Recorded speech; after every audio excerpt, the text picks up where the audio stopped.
Bonjour, bienvenue sur ma chaîne. Ce matin, je suis allée faire l'autocueillette de fraises et puis j'ai aussi été faire l'autocueillette de cabrise. Donc la cabrise, c'est un fruit que je ne connaissais pas du tout, donc je viens de découvrir ce fruit.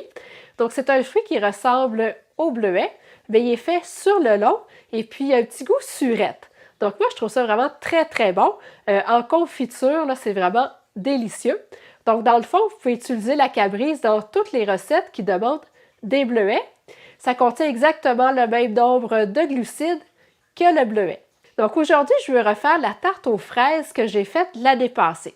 Mais malheureusement, l'année passée, le résultat n'était pas fantastique. Donc oui, j'avais obtenu une tarte délicieuse au goût, mais au niveau de l'apparence, ça laissait à désirer. Donc je voudrais la refaire en espérant avoir un meilleur résultat. Donc je m'installe et je vous reviens dans quelques secondes.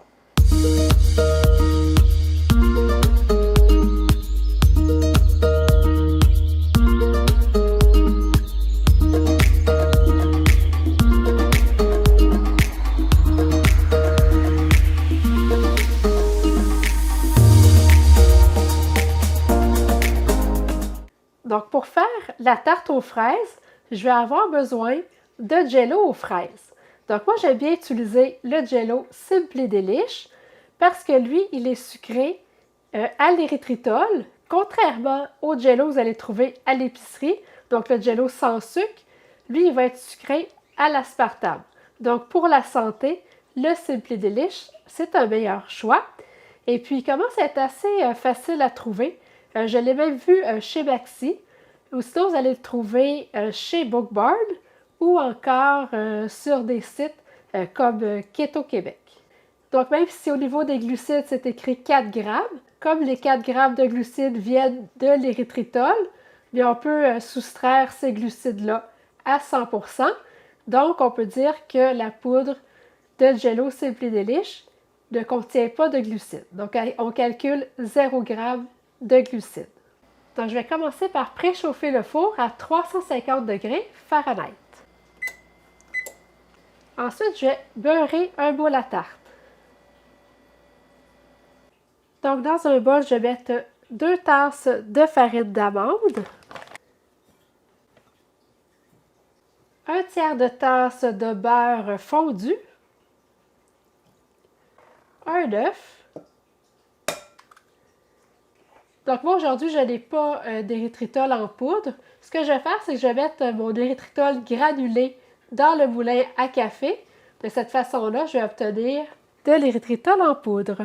3 cuillères à soupe de Swerve en poudre, donc d'érythritol en poudre. Donc on obtient une très belle poudre. Donc pourquoi on veut utiliser de l'érythritol en poudre au lieu de l'érythritol granulé? C'est pour ne pas sentir les petits grains de sucre dans la pâte. Donc on va obtenir une pâte plus lisse. Et puis je vais ajouter une cuillère à thé de vanille. Et je vais brasser.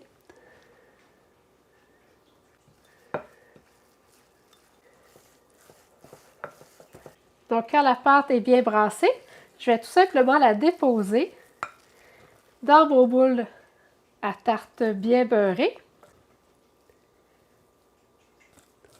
Et puis là, je vais tout simplement presser la pâte pour bien la répartir de façon uniforme dans mon moule.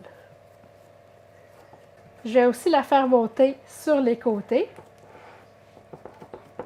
Donc là, je vais faire cuire la croûte à 350 degrés Fahrenheit pendant 15 minutes.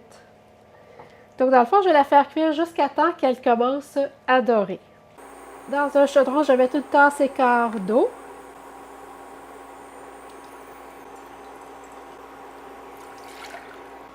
Une demi-tasse d'érythritol en poudre. C'est vraiment important que votre édulcorant soit en poudre.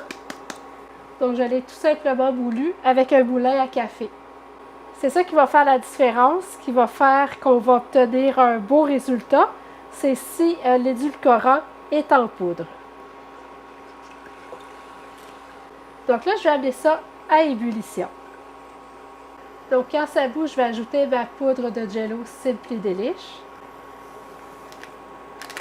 Je vais baisser le feu un peu Donc, je vais bien brasser. Et puis, je vais laisser mijoter pendant 5 minutes. Donc là, ça fait 5 minutes que ça bout. Donc là, je vais saupoudrer 1/8 de cuillère à thé de gomme de xanthane. Donc la gomme de xanthane, c'est ça qui va remplacer la fécule de maïs.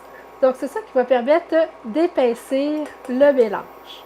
Parce que dans la recette originale, c'était de la fécule de maïs qui était utilisée. Donc là, vous pouvez soit utiliser un fouet et puis bien brasser pendant 2 minutes, ou pour être vraiment certain que la gomme de xanthane est bien mélangée, c'est bien d'utiliser aussi le pied mélangeur. Donc là, quand je suis certaine que la gomme de xanthane est bien dissoute,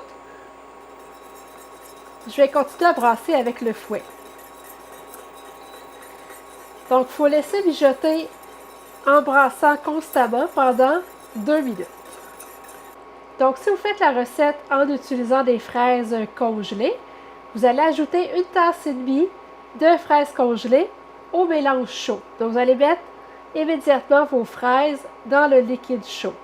Si on utilise des fraises fraîches, on va laisser tiédir le mélange, puis on va mettre les fraises directement dans la croûte à tarte. Finalement, j'ai laissé la croûte cuire pendant 18 minutes.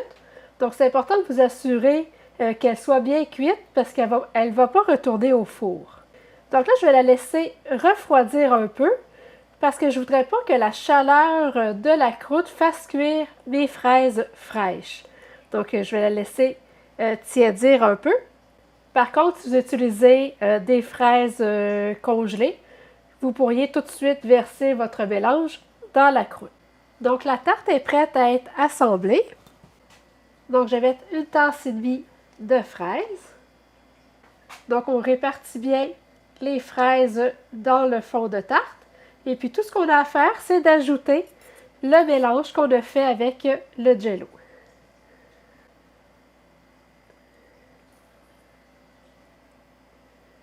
On s'assure que toutes les fraises soient bien recouvertes du mélange. Donc là, il reste juste à mettre la tarte au réfrigérateur pour environ 3-4 heures. Donc voici la belle tarte qu'on obtient. Donc c'est vraiment très appétissant. Donc c'est une tarte qui se sert très bien à des invités, même s'ils ne sont pas keto. Tout le monde va aimer votre dessert parce qu'avec le goût des fraises fraîches, ça fait un dessert très rafraîchissant. Donc pour les journées chaudes d'été, c'est vraiment le dessert parfait. Puis vous pouvez le servir aussi avec de la crème fouettée. Donc vous pouvez garnir votre pointe de tarte avec une belle crème fouettée. Donc ça fait un dessert encore plus élaboré. Donc une tarte va vous donner 6 portions. Chaque portion va contenir 30 g de lipides, 6 g de glucides nets et puis 8 g de protéines. Donc les glucides vont surtout provenir de la croûte à la farine d'amande. Donc, pour diminuer les glucides dans la tarte aux fraises, ça serait de faire seulement la moitié de la recette pour la croûte à tarte et d'utiliser un moule à tarte plus petit. Donc, d'utiliser peut-être un moule à tarte en aluminium. Et puis comme ça, d'après moi, avec la moitié de la recette de la croûte à tarte, ça va être amplement suffisant. Et puis avec vos fraises, ça va faire une tarte plus garnie. C'est vraiment bon. Je vous le dis, c'est vraiment le dessert parfait pour l'été. Donc, avec les bons fruits frais, c'est vraiment délicieux. Et puis là, au moins, cette fois-ci, on a obtenu une tarte qui est belle visuellement. Donc, ça va être plus intéressant de la servir à des invités. Donc, faites-moi un thumbs up si vous avez aimé la vidéo. N'oubliez pas de la partager.